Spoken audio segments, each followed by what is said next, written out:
कहते हैं समाज सेवा एक ऐसा भाव है जिसे करने से इंसान का मन बहुत ही प्रफुल्लित और अंतरात्मा जो है उसकी बहुत ही अपनी जागृत होती है।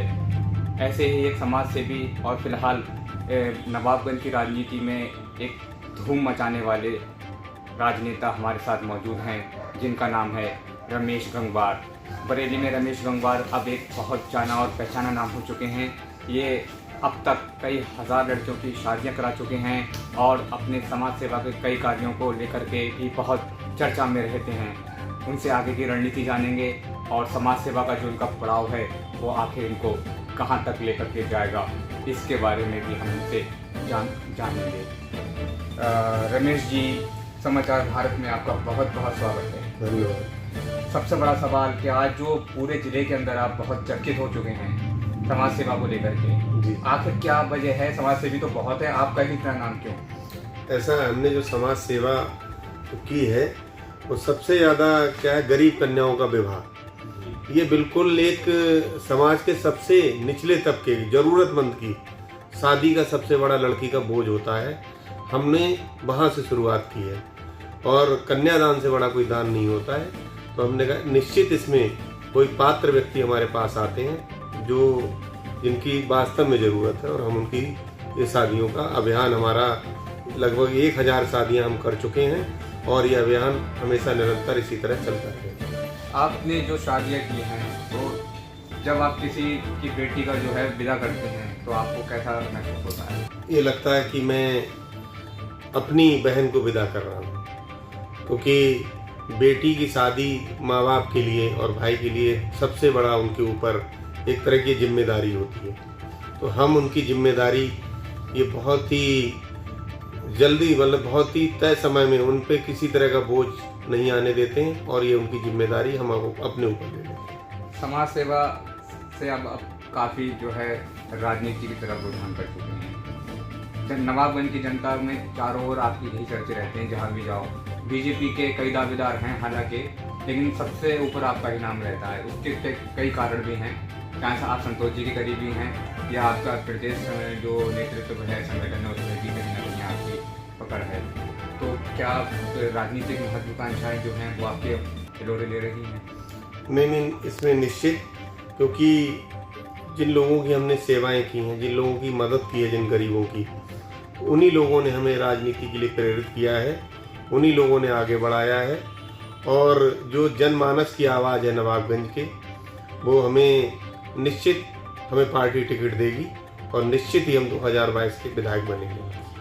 अब सारा काम तो आप करवा चुके हैं, जब आप विधायक बन जाएंगे तो फिर कोई काम बचेगा कराने के लिए? तो फिर कुछ रह जाएगा? नहीं, अभी है क्या कि बहुत जगह जो हम सरकारी लोगों को मदद नहीं दिलवा पाते हैं। जब हमारा अपना एक पत्र होगा जिससे हम क्षेत्र की सड़कें हैं, शिक्षा है, स्वास्थ्य है, खेल का स्टेडियम है, नवाबगंज में कोई स्टेडियम नहीं है, तो इन चीज़ों हम प्रयास करेंगे और इनमें अभूतपूर्व सुधार करेंगे नवाबगंज के लिए। इतने कम समय में इतनी प्रख्याति पाने का सबसे बड़ा श्रेय आप किसको देते हैं? ये ऊपर वाले का आशीर्वाद है। लोग कहते हैं भाई कि कोई करता कोई है और नाम किसी का होता है, तो ये ऊपर वाले ने मुझे शक्ति दी है और इसमें ऊपर वाला ही करने वाला है, नाम मेरा हो रहा है। नवाबगंज की बात करें तो हमेशा से ही कुर्मी बहुत फिट रही है और अधिकांशतः 90% जो है विधायक गंगवार ही बनते हैं।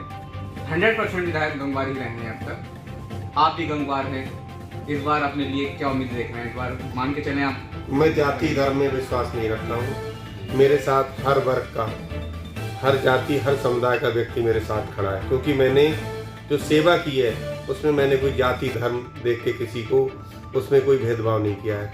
इसलिए सारा समाज मेरे साथ है, चाहे वो मौर्य समाज हो, सिख समाज हो, मुस्लिम समाज हो, कुर्मी समाज हो, जो भी निम्न तबके का व्यक्ति है वो सब मेरे साथ है। बात शादी की जाए, आपने लड़कियों की हज़ारों लड़कियों शादी कर दी। इस शादियों के अलावा भी कई तरीके के समाज सेवा के कार्य होते हैं, जैसे कोई गरीब की बच्ची है उसको पढ़ा देना, किसी गरीब जो है मजदूर को जो है उसको रोजगार से जुड़वा देना, या और भी कई तरीके की समाज सेवाएं होती हैं। तो आप इसके अलावा और भी कुछ समाज सेवाएं? हमने कितने बच्चों को शिक्षा में, पढ़ाई में उनको फीस दी और कितने बच्चे जो खेलने के लिए बाहर गए उनको किराए के पैसे नहीं, हमने वो मदद की। कितने लोगों को अस्पतालों में इलाज के लिए पैसा, हमने सब इलाज में लोगों की मदद की। अगर हमें लग जाता ये वास्तव में पात्र व्यक्ति है, इसकी मदद होनी चाहिए, तो निश्चित चाहे वो शिक्षा के क्षेत्र में हो, चाहे वो स्वास्थ्य के क्षेत्र में हो, कोई भी उसकी ज़रूरत है हम उसकी मदद करते हैं और करते रहेंगे। अब जैसे भारतीय जनता पार्टी की सरकार चल रही है, उस पर आप क्या कहना चाहेंगे? 4.5 साल हो गए, वायदे पूरे हुए हैं? निश्चित हुए हैं और अच्छी सरकार चल रही है। भारतीय जनता पार्टी में अगर हम बात करें तो आपकी कहाँ तक पकड़ है और किन किन नेताओं से आपके जो है संबंध? मेरे नज़दीक संबंध माननीय पूर्व मंत्री संतोष गंगवार। इसके अलावा प्रदेश नेतृत्व में वो सब लोगों से जान पहचान है। अभी बहुत ज़्यादा मैं कहूँ कि बहुत ज़्यादा मेरी पकड़ है, मैं कभी झूठ नहीं बोलता, बस सबसे नमस्ते है। अगर हम बात करें तो अभी जो पिछड़ापन है नवाबगंज का, काफ़ी पिछड़ापन है। वहाँ से 6 बार विधायक रहे हैं, भगवत शरण जी मंत्री रहे हैं, तो हम देखते हैं कि सड़कें अभी भी ख़राब है, वहाँ की शिक्षा का हाल इतना अच्छा नहीं हो पा रहा है, और कोई बड़ा ऐसा डिग्री कॉलेज नहीं है सरकारी, कोई बड़ा जो है इंटर कॉलेज नहीं है, कोई बड़ा ऐसा हॉस्पिटल नहीं है जो आज भी गरीबों को लिए एक वरदान साबित हो।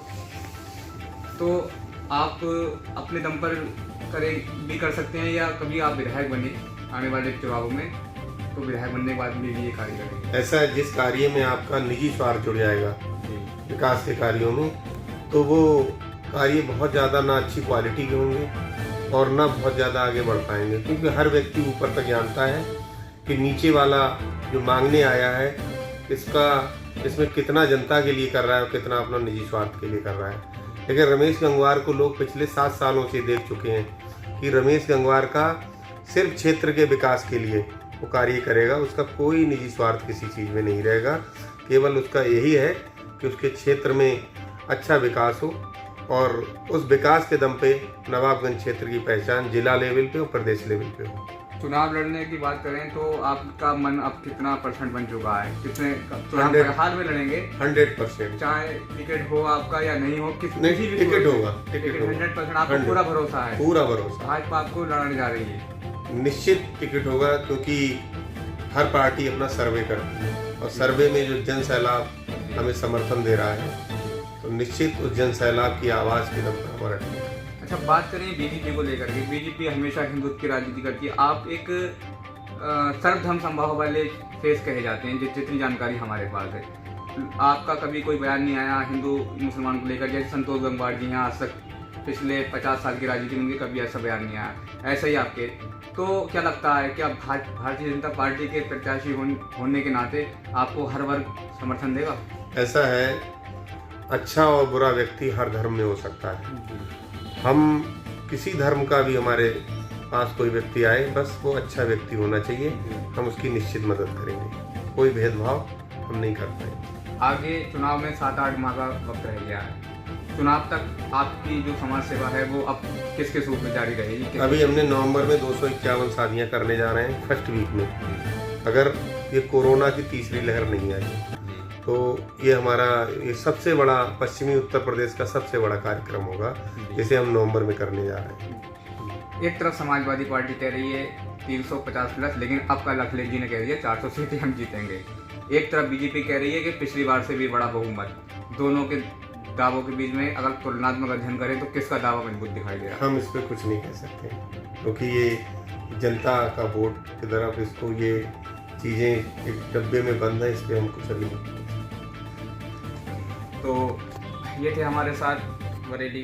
चैनल को लाइक करें, शेयर करें और सब्सक्राइब करें।